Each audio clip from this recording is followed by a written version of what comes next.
Hey everybody, my name is Toby Younis. I'm your host today on World Sand Project. Today we have a sample from Chelan Lake in Chelan County. It's spelled Chelan, you'll see in just a minute. In the state of Washington, United States. It's a really diverse sample. I'm not going to tell you it's beautiful because beauty is in the eye of the beholder, but I think it's beautiful. Also, I have a video that I'm going to play for you that was made by the young woman who collected this sample of sand. Her name is Violet Mercury. And later on in the show, and I better turn on my phone right now, we're going to call Violet. And she's going to tell us about this particular sample. So stick with me. Thanks for joining me today. I hope you have a good time, and I hope you find this very informative. Violet's in the room. That's good. All right, guys, let's get to rocking and rolling here.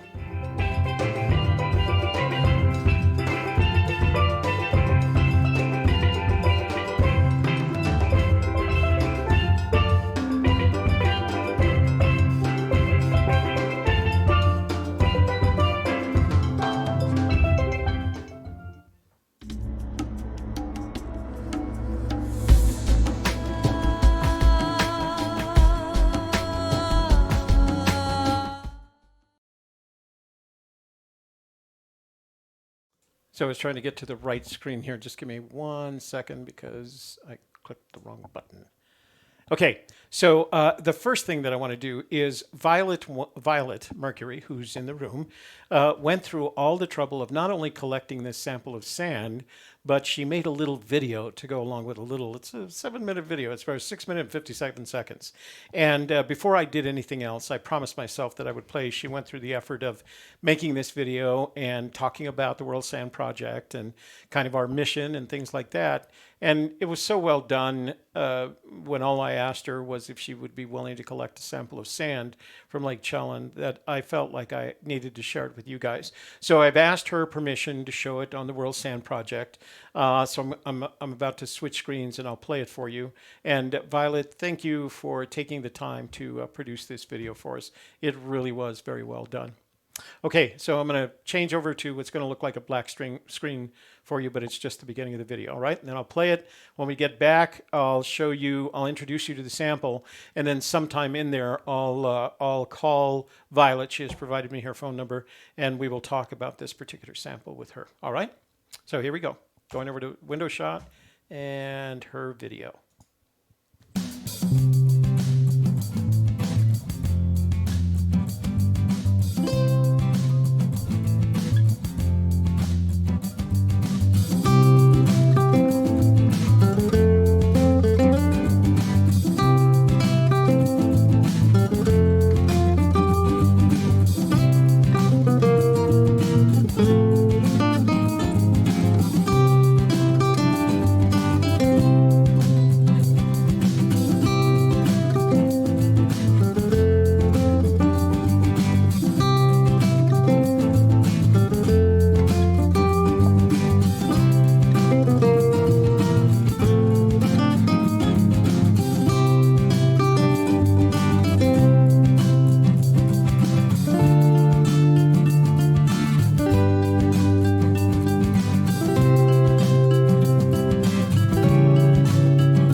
Oh, let me stop this before we get. I gotta close this. Hang on, otherwise we're gonna get another video starting here in a sec. All right. So how cool is that? She went out in February, just the day before Valentine's Day, collected a sample, got her hands dirty. Now I'm going to strongly recommend that if you do that, especially if you're a lake or by a lake or a river, or even an ocean. There's a couple of ways to do it. You can use a utensil. I have a small shovel that I use. The plastic bag was absolutely the correct thing to do. If you have rubber gloves, use rubber gloves because there are germs in all of those things that you want to keep, especially during this time of a possible pandemic. And another alternative for you is if you'll watch the video that Michael Houle did, where he did the same thing. He collected a sample. Just invert the bag, grab a handful with the inverted bag, and then pull the bag back over it. And I don't the sample that Violet collected, although I was very grateful for it, it's much more than we need. We need a very small sample in order to do this. So I usually say a handful is plenty. And when it got here, she must have packed it right away because it was wet. So I put it in the oven to dry for a couple of hours at very low heat. Just put it on some parchment paper on a cookie sheet and put it in the oven to dry for a couple of hours. And then I sorted it by putting it through various size sieves, from the very largest, which is a number 10 sieve, through a number 35 sieve, through a number 60 sieve. And you're going to see the results of sorting it here in just a minute. And then I washed it. I took the largest sample because when you collect it from the water like that, there's a tendency for it to collect, dirt and mud and silt and clay. And so I washed it out and then dried it again. So it came out really, really good. You can tell this is a sample that is produced as a result of the combination of sediments. Now, this lake is very interesting, as you'll see when I show you the maps. And I think what I'm going to do is I'm going to show you the pictures first, and then we'll call Violet so she can tell us about this location. All right. And then if we have time, we do have a show at 4 o'clock. So I'm going to do this as quickly and fairly as I can so you get a good idea. It was interesting because I usually post these items, these samples of sand in the Reddit Geology and Rockhounds group, as well as the Facebook International Sand Collectors and the International Sand Collectors Society and the United Sand Collectors. And today I got a comment in the Reddit group from a young man who claimed to be a geology major and said that wasn't sand. That's not how sand looks under a microscope. And I kind of didn't know what to say to him. Like, oh, well, I don't know. Maybe you ought to consider changing majors. Anyway, let's look at the pics real quick, and then we'll call Violet so she could. Oh, I do want to make a couple of other announcements. Number one, I do have the picture from last week's Iceland Diamond Beach show. I didn't bring it into the room with me, but I have that picture. If you want to participate in the drawing for that picture, go to last Wednesday's show, the one where we covered the Iceland. Just go back to it and make a comment on that show right now, because we're going to do a drawing for that at the end of the video. Now, normally what I do is I make a pendant and I make a picture. And usually I give the person who provided the sample to make a choice between the pendant or the picture. And some people pick the picture, some people make the pendant. As my way of saying thank you to Violet, I'm actually going to send her both. So there won't be a drawing for next week. Maybe I could make another. No, that's not true. There will be a drawing for next week. But I do want to send both the picture and the pendant to Vi. Did I bring them in here? Yeah. Because she literally went so far out of her way to produce that. So it's a pendant made from this sample of sand, and it has the WSP moniker on it.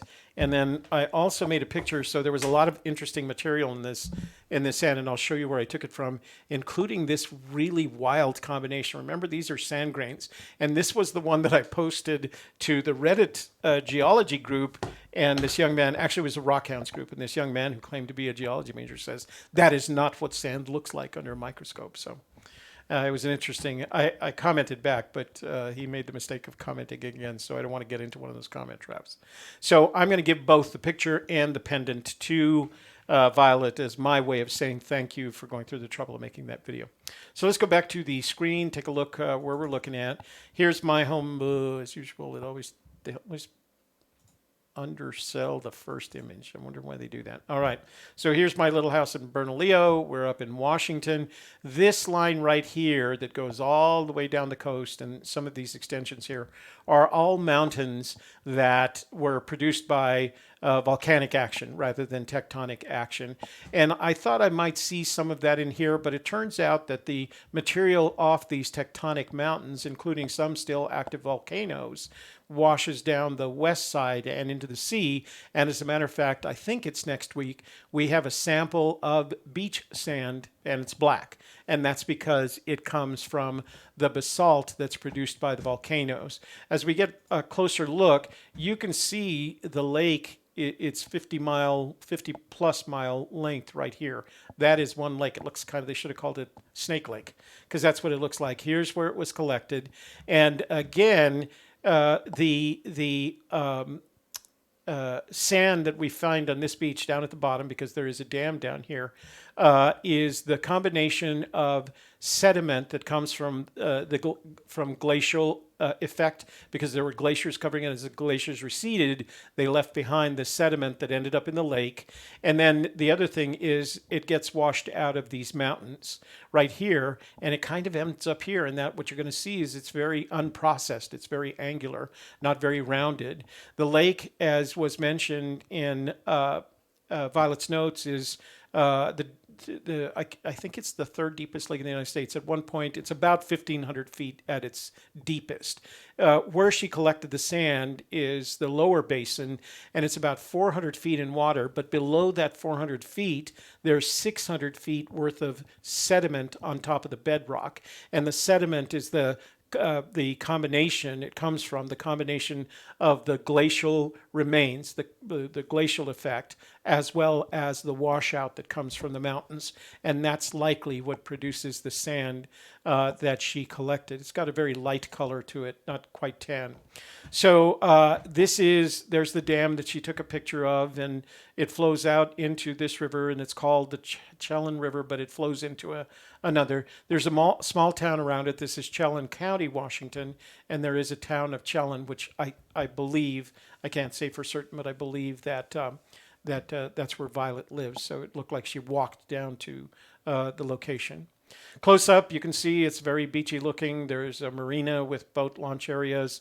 It might have been that video right here. Yeah, you can see there's a lot of activity on the water, both a big marina on this side, smaller marinas on this side. And it looked like there was a lot of rental properties as well as RV location. So it's a very busy area, and you've got all this lake to work with. And I was looking at Wikipedia to determine not a lot of it is accessible because this lake heads right up into the mountains, and so it's all the what comes into the lake are these mountain sides. So there's not a lot of beach area like this, but it's a pretty nice looking area.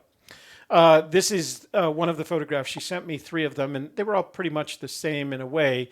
This is the one that she included in the video. That's what the sand looks like, and it's got a very whitish look to it, very angular. And when I sorted it, it sorted into, moderately coarse, moderately fine, and fine sands. We're going to see that here in just a second. So there's the moderately coarse, moderately fine, and very fine sorting of the sand.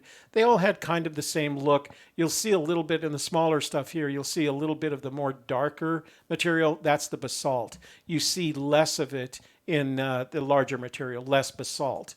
Because it's got to come all that way. So if you make the comparisons with our chart, you can see this one falls into the category of coarse sand, and it's one half to 1 millimeter. This I would call medium sand, and of course this fine or very fine sand, very small sand, but they all kind of have the same characteristics. I ran a magnet through the largest source, got some effect on it, but certainly not what we've seen in the last 2 or 3 samples where it, just made a hemisphere on top. But I thought it was interesting that some of these lighter colored material had magnetic attraction in them. I also, and so some of these pieces didn't look like quartz to me. They look like calcite. And calcite will fluoresce under an ultraviolet light. So I may have told you there's another YouTube channel, and he's a German high school science teacher, and he has 2, he may even have 3 channels, but one of them is him looking at various things under the microscope, mostly microbes, bacteria, viruses, things like that.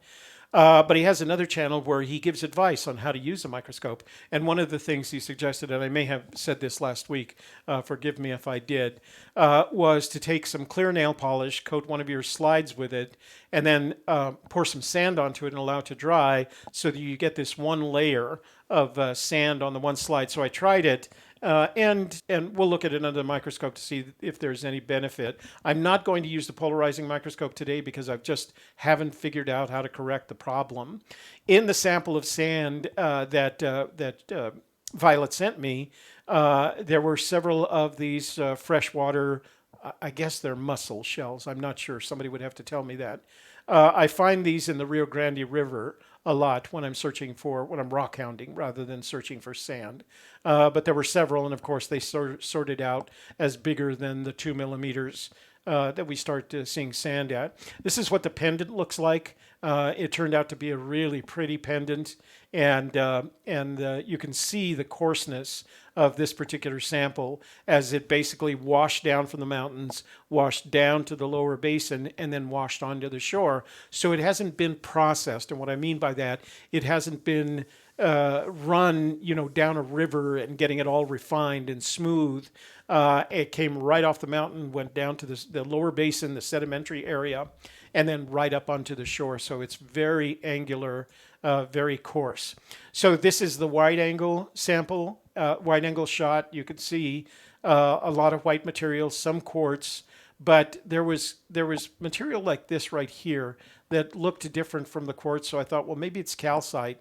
And I'll show you what I did in just a minute. So that started getting a little bit closer, and most of them I would call rocks, right? That means they are made up of other minerals. There's very little pure mineral material in this sample. They're basically rocks, in this case, basalt, some regular igneous rocks in here, some composites here, or not composites, conglomerates here. So they're just rocks. And as you can see, they're not smoothed out. They're just not worn down. They haven't made that, sometimes 10 million year trip down to via river down to an ocean. Now, part of the problem with damming rivers is that the sediment, the sediment which includes these sand grain sized objects, can't get past those dams, so they end up sitting in the sediment and not being refined and get to the ocean, and they actually have an impact on how much beach sand there is available. So dams are not, I don't want to see, they're not good. They have their purposes, especially when it comes to agriculture. But dams are a preventative of fine grained sand getting to the beaches. A couple of other shots of the sample. This is all the larger grains. And then what I looked for are just interesting objects. You can see there's one object here that's very much a rock with other minerals. Then there's this object here, which was kind of layered but didn't look like quartz to me. And then there was object here that had shiny material in it, like pyrite. So it was very variable, but it was very much like if you were going rock hounding, you were on the side of a hill and you started digging into the side of the hill. This is the kind of material you would see. They would just be much larger. You know, they wouldn't be sand grain size. Now, the most interesting one. Okay, so this one looked like quartz. This one right here that kind of burned out in terms of the light didn't look like quartz. So I wondered what would happen. Oh, this is the one I selected for the photograph, right? Because it was just too really interesting. And this is the one the young man in the Reddit group said, that can't be sand. That doesn't look anything like sand. And I could almost agree with him in some sense. This looks like a real funny conglomerate with teeth-looking objects coming of it. I didn't find any fossil materials until I saw this. And this to me looked like a worn-out fossil. Now I'm sure there's a geologist out there that could look at this and explain how this happened, what happened to this. But all that stuff in there looks very organic to me rather than non-organic, especially this area right here, because we saw that kind of design, if you will, in some of the brain coral that one of our viewers sent us in the sample from Santa Teresa, Costa Rica. So can I absolutely claim this is fossilized material? No, I can't, but there's some indications in here that it might very well be. This is just a conglomerate that had collected some quartz, some pyrite, or mica, probably mica, and then just trapped it in here. And this is the photograph that I used for my thumbnails as well as to frame. So that's the one that Violet, I keep wanting to call her Victoria. Violet. Here's another one of those conglomerates, light-colored conglomerates that captured the quartz and or calcite. So let me see if that comes up. And again, just rocks. You know, they're just sand grain sized versions of rocks that you'd find in those mountains. So I did, after seeing all that, what I thought was calcite, I put an ultraviolet light on it, and the calcite fluoresced. So a lot of these things where you see the white area, generally it fluoresces in orange, but the camera doesn't know what to do with that. So the dark material is rock and not fluorescent. The light material is calcite and fluorescent. So it was interesting that it had, this is the first sample that I've looked at that had a fluorescent response to it. And I think this is the same shot. Is it? No, I thought I had done that. Okay, so these are three shots from using the same magnification. The only thing I did was refocus it of the three different sizes that I sorted. So this was the largest, this was the next size, and then this was the smallest. And the smallest one, as you can see, had some of that crystal in it. This to me looks like, quartz in it. This looks like mica to me, but it had a lot of material. And then I saw this little guy right here. And if you look at this area here and that area here, it's exactly the same design as the brain coral that we saw in that rock that from Santa Teresa, another one down here. So there might be some fossilized material like this one. That's the second one. That's not the same one. Fossilized material in this sample, but I couldn't be sure. So before we go to the microscope, like I said, I don't have a long show today. I'm going to call Violet so she can tell us a little bit about this sample and about the location in which she lives. I think that would be kind of cool. Then we'll do the drawing, and if we have time, we'll get to the sample. But you've seen a lot of it already. So I thought there was one more picture in here. Yeah. So that was the very fine material. I'm going to close this, and that's under the microscope right now. I'm going to open up another window, and whilst Violet's talking, we'll open up Matt's. And these links are, of course, and as usual, in the description box below. So this is sample 32. We've done 32 samples on our show now. And all you have to say is maps, and we'll go right there. So that's also the geographic coordinates. And I'm hoping that agrees. The only coordinates I had were what I took from the pictures that she sent. So we'll see how close we are to where she thinks that sample is. Let me see if I can. It's already 3D. Yeah. Let me see if there's any other. Yeah, doesn't look like it. Oh, one right there in the parking lot, but we don't want to see a parking lot. All right, little yellow guy can't help us. All right, let me call Violet and let's talk with her and see what she thinks about this sample.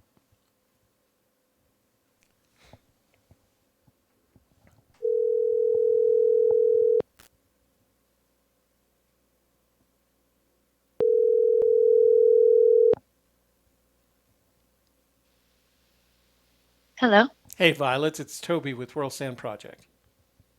Hi, Toby. How are you doing? I'm doing well. So I noticed you were in the chat room. So I guess my first question is, what do you think of your sand? I'm actually surprised there is such a difference in it, and I thought it would be a little more finer. Mm-hmm. A little bit more refined, a little bit smoother, and things like that. Hmm. And I think in a lot of cases you can expect that, but when you look at the conditions under which this one is produced, that is, it's basically the result of glacial action and the runoff from the mountains. It settles in that lower basin, which you live nearby, and then it just washes from that lower basin. So it hasn't had a chance to run through a river for hundreds and sometimes thousands of miles and then be washed in the ocean before it ends up on shore. So yeah, I was surprised at how angular it was because um, the choices they give us are sub-rounded, rounded, sub-angular, and angular. Angular being the most, and this really fit into that most angular category. So And I am surprised there's not a lot of the basalt. I was expecting more of that. I was too because you're so close to the range of mountains along the coast there that were produced by volcanoes. So yeah, there was a little touch of it, but not enough to claim that that was the majority. I think there might be some in that. So as I mentioned, there's 600 feet of sediment before you get to bedrock where you're located. The depth is only about 400 feet in the lower basin, but below that is 600 feet. So there might be some of that basalt in that 600 feet of sediment, but you wouldn't know unless you did a core sample. Do you have time to do a core sample? I'm just teasing. Uh, So yeah, I got that sample right there by the Chelan Dam, Uh-huh. and right behind that is I think it's the state's shortest river. It's a 3 mile. It's called the Chelan River. Yeah. They actually open up the dam once a year and let kayakers go down it. It's a Oh, class 5 kayaking wow. river. Well, All right the there. extremes come over and do that. Uh-huh. And it actually drains right out into the Columbia River. Yeah, see now the sand that drains into the Columbia eventually would make it through the mountain range and into the ocean, and it would collect some basalt, and it would be a little bit darker, and it would be a little bit finer. So, oh, I didn't realize. I just noticed you're really close to the Columbia River, aren't you? Yeah, about 3 miles. Yeah, that looks like an. We're kind of on a shelf right above the Yeah, Columbia River. yeah. And Well, then they will go down that little river there and drain right down into the Columbia. so I keep having people correct me because my first reaction is to say Chelan. You're saying it as Chelan. Is that right? Chelan. Chelan River. All right. Yeah, I'll remember that for the next Chelan. time. Well, I am very grateful that you not only took the time to collect the sample, but that you took the time to make the sweetest little video. I mean, that would be great if every one of our Yeah, viewers it did was that. my pleasure. I learned But a it lot was, making that video, and it yeah, was actually a lot of fun getting out there and yeah. doing that. So, did you share any of this with your kids? I know you have two boys, is it? Oh yeah, Yeah. yeah, we go out all Yeah. the time. Well, like I said, as my way of expressing my gratitude for you having put the effort into it, I'm going to send you both the image, and we'll just make another one from another sample for next week. I'm going to send you both the image and the pendant really came out nice. I was really I happy was with the, looking at that. It is nice. yeah, Thank you so much. yeah, that'll look Mm. it'll look really good. And I put the little World Sand Project Swarovski. It's a blue crystal for this, so. But I'll send you both those in the mail over the weekend. You should have them next week sometime. All right. Well, thank you. And thanks, guys. Appreciate it. Yeah, and Violet has her own YouTube channel. She's just getting started. So if you go to Violet Mercury on YouTube, you'll find her channel and you can tune into that. She talks about a lot of different things. And I'm always impressed at the variety of things that she seems to have an interest in and a handle on. So check out her channel. All right, Violet. Thanks, guys. Thank you very much. I appreciate your time and your effort, and I'll get those out into the mail to you this week. Awesome. Have a Okay. great afternoon. You too. Thanks. All right. So, Chelan Lake. I'll learn how to pronounce that yet. So, I don't know that we have a lot of time. You know what I'm going to do before we even do this, because you have seen the pictures. I am going back to full frame, and I just closed my last Chrome window. So let's give away, let me show you what we're giving away because it's sitting out on the shelf there. I forgot to bring it in with me. So this is from last week. So that would be Wednesday of last week. That would be WSP 30. Now, Bitly hates when you don't do this right, and I'm not the best at it. 030 photos. So if you remember correctly, this is the one from the Jökulsárlón Glacier in Iceland. It was the black sand, and the image that I decided upon is this one right here. So I've got, no, I don't want to save that. Thank you. So I've got a framed image just like this one, and I will send that to, like I said, I'm going to send this one to Violet along with a pendant. But I have a image that, oh, you guys can't even see what I'm talking about here. All right, so let me go back. So this is last week's show, the one from Iceland, Diamond Beach, that Amy sent us. And this is the image that I selected to mount. I left it out on my shelf in the foyer. And so that's what you're winning. That's what you're going. So go to that program, last Wednesday's show, right now, and make a comment to be entered in the drawing for that picture.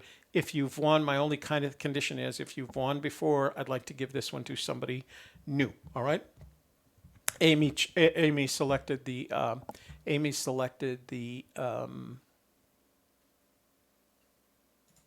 pendant for it, and I don't blame her because that black sand. Oh.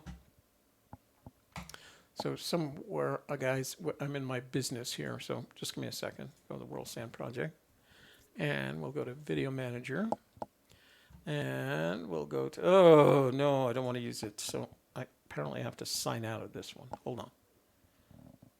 Let's see if I can get there from here. Nope, can't do it. Okay, I have got to sign out of all my accounts to get back in, sign in. Okay, close your eyes so you don't see my password. Oh, you're not going to see it anyway. Good. All right, so we're on the World Sand Project. We'll go to our Video Manager. Sales Leaders Institute is Shelley and my new business, so that's why it shows up. All right, so here are the video details. You've got to make comments right now. You've got about 10 seconds, all right? So we're going to copy that video link, and we're going to go to commentpicker.com.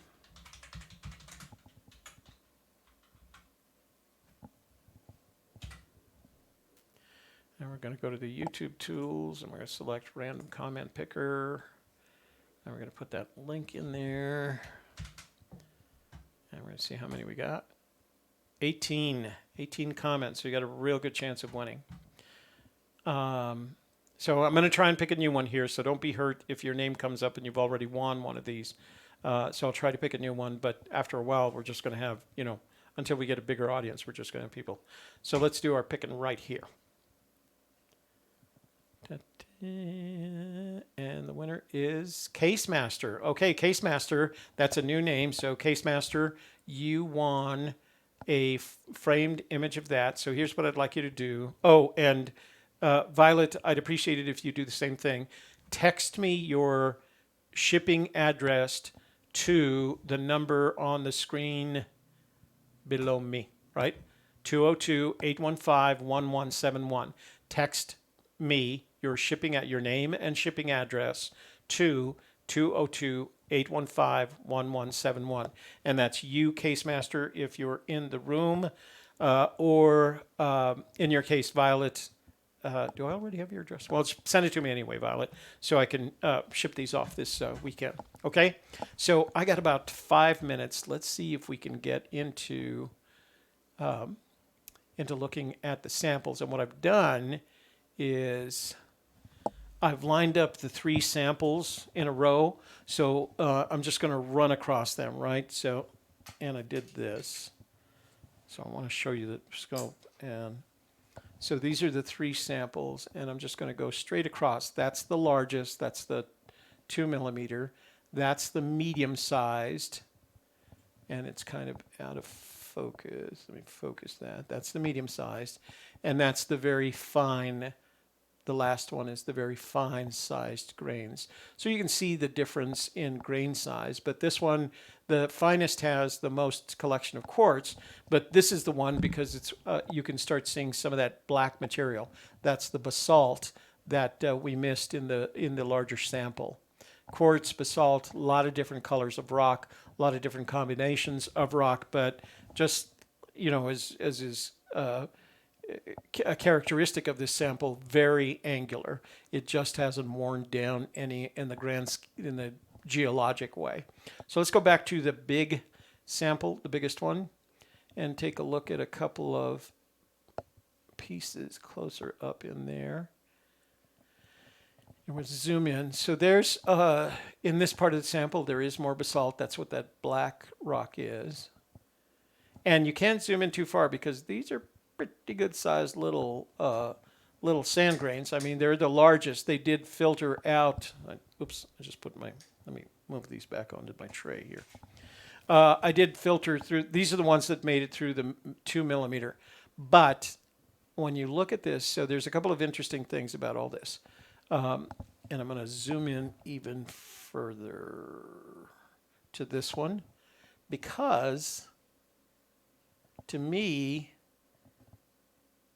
that looks like organic material. And what I mean by organic is that it was created by some kind of creature and then acquired additional material from, just the process of how quartz is created. Right above it is an oddly shaped quartz crystal that is the combination of both the opaque quartz on top, but the translucent quartz on the bottom.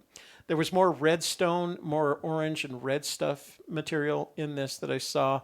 And what I didn't see in this sample is what we saw in that Arroyo sample that I collected last week, and that is the little round gemstones.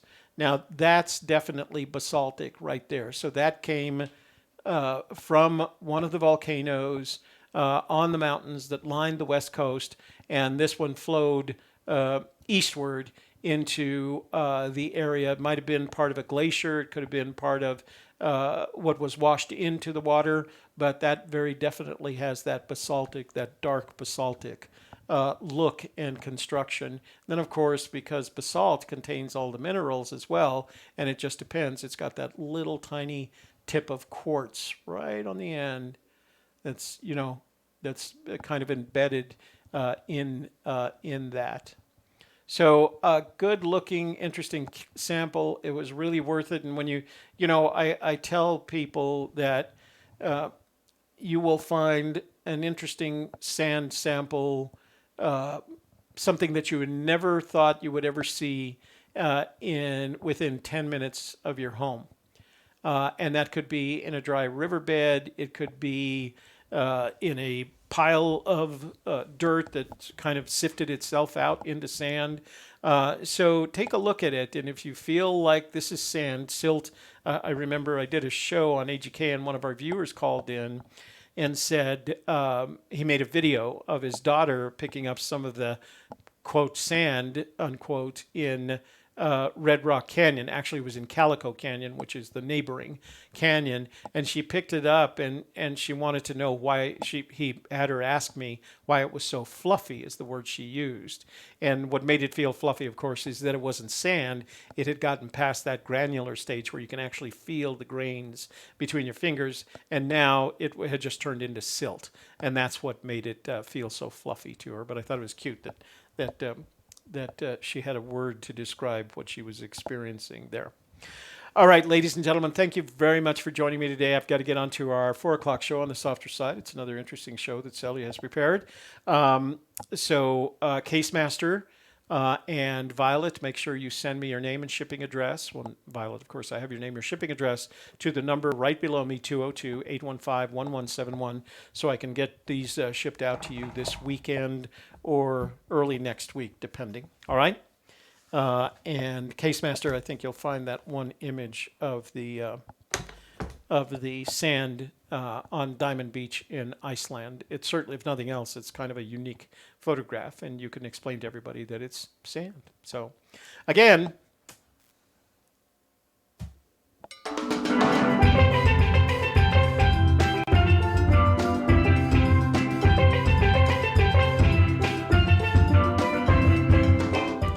thanks for joining me today. I appreciate your time and the effort that you put into not only participating in our show, but looking for opportunities to collect and send us sand. We're always looking for you to send us a sample of sand so that we can review on the show.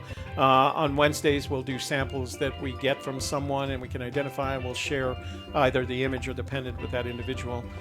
So there's a good reason to do it. But stay tuned. Remember that sand is one of our most consumed resources behind only air and water, and that we're using it faster than the planet has the ability to replenish it. And we need sand. There's 200 tons of sand in the house that you're in right now, so keep that in mind. All right, thanks for joining me today. I hope you had a good time. I hope you found this sample as interesting as I did, although I find every sample interesting, so I might have to ask forgiveness for that. So we will see you next Friday at 3 p.m. with another sample. I haven't decided what it is. I've got a lot of combinations. There's one from Cape Cod and one from Ocean City, Maryland that look like it'll be a lot of fun, but I won't know until we get it under the microscope. Thanks for joining me today.